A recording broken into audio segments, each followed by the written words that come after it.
Hi guys, welcome back to Bulu Gadget. Ini adalah Redmi Note 11 Pro 5G. Ini adalah versi yang paling tinggi yang ada dekat Note 11 series. So untuk Note 11 series ni, dia hadir dengan banyak versi. Dia datang sekaligus, dia tak sama macam Redmi Note 10 sebelum ni. Jadi kalau korang nak beli Redmi Note 11 ni, kena pilih betul-betul lah yang mana satu sesuai dengan korang punya kegunaan. So dia hadir dengan Redmi Note 11 yang biasa, lepas tu ada 11S, 11 Pro dan 11 Pro 5G, which is yang tengah kita review sekarang ni. Jadi selama seminggu lebih menggunakan Redmi Note 11 Pro 5G ni, dia punya feeling seronok tu masih sama macam aku gunakan Redmi Note 10 Pro yang sebelum ni. Aku masih lagi berfikir macam mana Xiaomi boleh bagi spek yang tinggi macam ni dan jual dengan harga yang murah. Konsep Xiaomi masih sama untuk Redmi Note series, yang mana bagi spek yang tinggi, lepas tu jual harga yang murah, harga yang mampu milik. Ada beberapa part yang di-upgrade dari yang sebelum ni. Contoh macam dia punya display. Kali ini menggunakan Super AMOLED. Display phone ni bertambah lawa, warna lebih vibrant dan tahap kecerahan lebih baik berbanding yang sebelum ni. So nak tengok movie, nak main game semua tu, memang best je lah dekat phone ni. Cuma dekat Netflix dia belum support untuk resolusi Full HD. Maksudnya dia punya wideband dekat phone ni masih lagi L3. Mungkin ada yang kisah dan mungkin ada yang tak kisah. Aku rasa ramai yang tak kisah kot kalau resolusi Netflix dia masih lagi belum menyokong Full HD. Dan antara keunggulan display dia ni, tak lain tak bukan dia mempunyai 120Hz refresh rate dan 360Hz sampling rate. So dengan adanya 120Hz refresh rate dan 360Hz sampling rate ni, memang jadi idaman lah untuk para gamers. Jadi skrin besar 6.67 inci, ada Super AMOLED, lepas tu 120Hz refresh rate, tambah lagi 360Hz sampling rate. Memang satu package yang lengkap lah untuk display sesebuah smartphone. Bukan untuk smartphone mid-range je, tapi untuk smartphone flagship pun dia punya spesifikasi lebih kurang sama macam ni. Dan apa yang buatkan dia lebih special, apa yang buatkan dia lebih istimewa, yang mana dia punya speaker ni adalah stereo speaker, atas dan bawah. Jadi kalau dah ada skrin yang cantik, skrin yang best macam ni, tambah pula ada stereo speaker, memang ngamah nak main game, nak tengok movie semua tu. Dan walaupun display dia ni menggunakan Super AMOLED, tapi dia masih tidak menggunakan fingerprint in display. So dia punya fingerprint tu merangkap sekali dengan power button dan dia punya respon tu sangat cepat. Best gila. Atas power button ni ada volume rocker. Bahagian sisi atas ada IR blaster. Bolehlah korang prank tutup TV dekat kedai mamak. Baik mengaku. Korang pernah buat kan? Lepas tu ada speaker dan lubang earphone. Nice. Bahagian bawah ada SIM slot, port charging Type-C, mikrofon dan speaker. Design Redmi Note 11 series kali ni dia hadir dengan design yang kotak, boxy. Secara peribadi, aku suka design kotak-kotak macam ni. Dia lebih sedap untuk kita pegang. Untuk performance dia pula, ini pertama kali aku menggunakan Snapdragon 695. Day to day punya performance memang tak ada masalah. Semuanya lancar je. Nak scrolling Facebook, Instagram semua tu rasa smooth je. Dan untuk main game pun lancar je. Cuma dapat setting grafik yang rendah je lah. Macam game PUBG, boleh main pada setting tertinggi Smooth Ultra. Dan untuk Genshin Impact, walaupun boleh main pada setting yang high, yang tinggi, tapi aku highly recommend untuk korang main pada setting yang low je. Dan dah nama pun 11 Pro 5G, of course lah dia menyokong untuk rangkaian 5G. Untuk pengetahuan korang semua, dekat Malaysia ni, phone 5G banyak dah bersepah dah. Dari berapa ratus ringgit ke beribu ringgit dah ada yang menyokong untuk rangkaian 5G. Tapi untuk telco tu sendiri, belum banyak lagi. Aku rasa satu je kot, SIM card Yes tu. Dan SIM card Yes tu pun tak semua device dia menyokong untuk rangkaian 5G. Dia macam device yang terpilih je lah buat masa sekarang ni. Even tempat pun tak semua tempat dia cover untuk rangkaian 5G.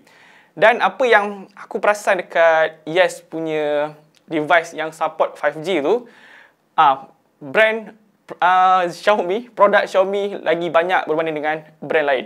Aku tak tahu kenapa. Even phone Samsung pun ada 2 device je yang support. Itu pun smartphone mid-range diorang. Smartphone flagship tak menyokong lagi untuk 5G punya rangkaian 5G lah. Itu untuk Yes punya telco. Jadi, kalau korang nak merasakan guna 5G tu, bolehlah riki-riki untuk phone Xiaomi. Tapi untuk Redmi 11 Pro 5G ni dia belum masuk dalam list diorang lagi. Okey, beralih ke software dia. Ini pertama kali aku menggunakan MIUI 13. Secara peribadi, aku suka dengan kehadiran MIUI 13 dekat phone ni. Dia nampak macam seakan-akan stok Android. Kali ni lebih kemas, lebih smooth, lebih menarik. Dan untuk phone ni, dia punya storage tertinggi ialah 128GB. Kalau rasa tak cukup, dia still boleh expand melalui microSD. Dan dia punya microSD tu dia menyokong sehingga 1TB. Untuk kapasiti bateri dia, Xiaomi masih kekalkan saiz bateri yang besar, which is 5000 mAh. Dan kali ini dia hadir dengan pengecasan yang sangat pantas, 67W. Yang paling penting, in the box. So dengan adanya bateri yang besar macam ni, 5000 mAh, so aku pun selalu tenang je lah kalau nak keluar seharian. Dan kalau bateri tinggal 10% pun, aku still kekal tenang sebab dia punya pengecasan yang pantas ni, 67W. Jadi, selama menggunakan phone ni, aku charge dari 10% sehingga 100%. Ambil masa dalam 40 ke 45 minit macam tu je. Untuk kamera dia pula, sepanjang menggunakan phone ni, bila teringat harga jualan dia, yes, aku akan impress. Dengan harga macam ni, kita dapat kamera 108MP. Besar gila weh. Bukan tu saja, dia ada 8MP kamera ultra wide dan 2MP makro kamera yang bagi aku tak penting sangat.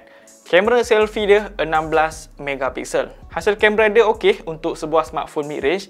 Kalau cahaya yang cukup, gambar memang akan on point lah, akan lawa. So untuk 108MP, seperti yang korang tahu, itu adalah hasil daripada pixel binning. Jadi gambar tu memang akan super sharp. Even kalau zoom pun, memang akan nampak sharp je. Dan satu tips, kalau korang nak ambil gambar yang jauh, better jangan zoom gambar tu. Elok korang gunakan 108MP punya mode dan crop gambar tu. Korang akan dapat hasil yang lebih lawa lah.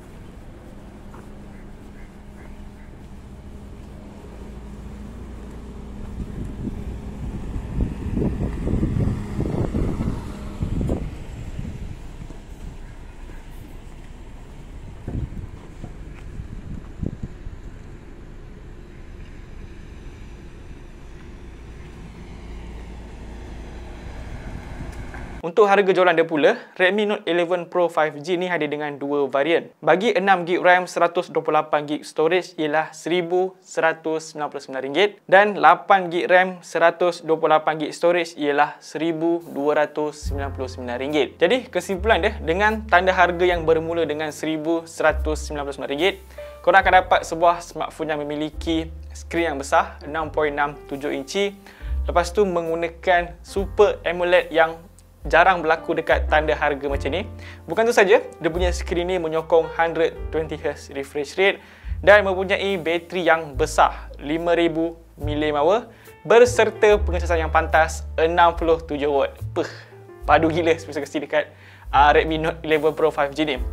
Dan dia punya kamera pun padu, 108MP and performance yang cukup padu. Chipset yang baru daripada Snapdragon, which is Snapdragon 695 5G ni.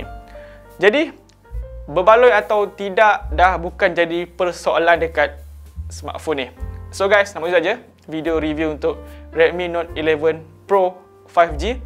Macam biasa, jangan lupa untuk tekankan like dan juga subscribe channel Bull Gadget. Jumpa lagi next video. Assalamualaikum dan bye-bye. Peace.